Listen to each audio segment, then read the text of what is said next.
Welcome back to the Buffalo Wild Wings Extra Point. The Evangel Eagles picked up their first win of the season last Friday night when they dropped Parkway. This week, the Eagles looking to improve to 2-0 in district play as they travel to Bossier Parish to take on the Haughton Buccaneers. Coach Dawson's bunch played one of, if not the toughest non-district schedule in the state, dropping games against Bishop Dunn, North Little Rock, and nationally ranked Duncanville. But Dawson says that kind of schedule is by design. He says iron sharpens iron, and now the Eagles are ready for district play. I think the biggest thing is just making sure that we come out and we play at a high level. We know the game plan. We play disciplined football, and we play with great effort for 48 minutes. I think that's going to be the key. But you know, they're a great team, and you know, like I said before, we have a big challenge. As for the Bucks, they topped Bird for the first time since 1984 last year and made it 2 in a row Friday night at Lee Hedges Stadium. The Bucks have been explosive on offense, averaging 40 points per game, but they'll face the toughest defense they'll see all year this Friday when they play host to Evangel. Coach Brotherton says his kids believe they can win this football game and said they're going to play hard on Friday night. Oh yeah, well they're great personnel. They can outman you up front. They do a great job coaching them, getting them in the right spot. They're never out of position. They play hard. So it's challenging, but we're excited to have the game here, and we're going to go into it expecting to win the game, just like they are.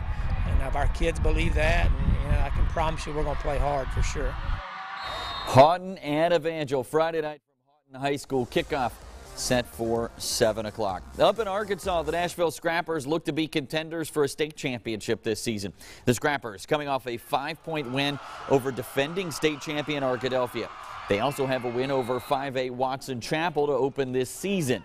Nashville averaging over 45 points per game so far this season, but Coach Volarovich says even though the perception is the toughest part of their schedule is behind them, they can't overlook anyone because in 7-4A, it's a battle every week. We know that we have to bring our A game every week because we're gonna, we feel like we're some team's Super Bowl game week in and week out, and we know if we don't show up with our A game, there's a chance that someone will take advantage of you. So we just try to prepare, every week like we do and bring our best game. The Scrappers on the road at 3-1 Fountain Lake on Friday night. Kickoff set for 7 o'clock.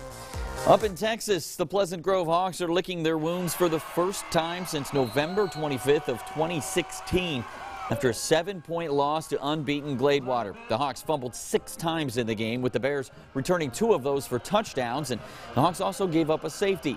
They have the biggest game on their schedule looming next Friday night when they play host, or when they travel to first-ranked Carthage, but they need to take care of business this Friday night against Chapel Hill. They're really athletic. They have some kiddos that can make big plays. So it's a game that, we're not overlooking, and a game that we need to be concerned, with ourselves and take a step this week.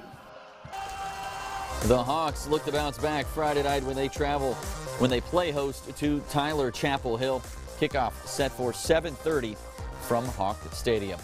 That brings us to this week's power rankings. 3 of last week's top 6 teams fell on Friday night. 2 teams dropped, and we have 2 newcomers to this week's rankings. Here are the top 6 teams in the Arklatex. Number 6, the Pleasant Grove Hawks. The Hawks dropped from number 4 to number 6 with a 44-37 loss to unbeaten Gladewater. Pleasant Grove is in danger of dropping out of the rankings for the first time this season. Number 5, the Captain Shreve Gators. The Gators have been rolling of late, making their debut in the rankings at number 5 after Friday's big win over Westgate on the road. The Captain Shreve defense has been as good as anyone so far this season, giving up just 11 points a game in the 4 wins. They'll get tested on Thursday night when they take on Bird. Number 4, the Haughton Buccaneers. The Buccaneers make their debut of the rankings after beating formerly number 2 Bird by 21 points on Friday night. Haughton's offense has been explosive thus far, averaging 40 points per game. The Bucs will get tested this week in the Friday Night Blitz Game of the Week against Evangel. Number 3, the Nashville Scrappers. The Scrappers jump from number 5 to number 3 in the rankings after an impressive 3-point victory over defending 4A state champion Arkadelphia. To say that Asheville offense has been explosive would be quite the understatement, as the Scrappers are averaging more than 45 points per game. Number 2, the Northwood Falcons. The Falcons climbed to their highest spot in the rankings with a 2-touchdown victory over formerly number 6 North DeSoto in the Friday Night Blitz game of the week. The Northwood offense has been as explosive as ever, but their defense has been even more impressive, giving up just 9 points per game. Number 1, the Carthage Bulldogs. The Bulldogs earned the most impressive victory of the season Friday night, topping 4A Division II Top 5 Gilmer 66-14. Gunner Caps finished with 309 yards and 3 touchdowns through the air, and he only played the first half of the game. Carthage has been the number 1 team in every single poll this season. And there you have it, the top 6 teams in the Arklatex. To see the rankings broken down by state, log on to arklatexhomepage.com to see where your team ranks. Coming up on the Extra Point, we check in with the Grambling State Tigers, plus Jamar Smith had a pretty impressive performance in Tiger Stadium Saturday night. We hear from the Bulldogs coming up next.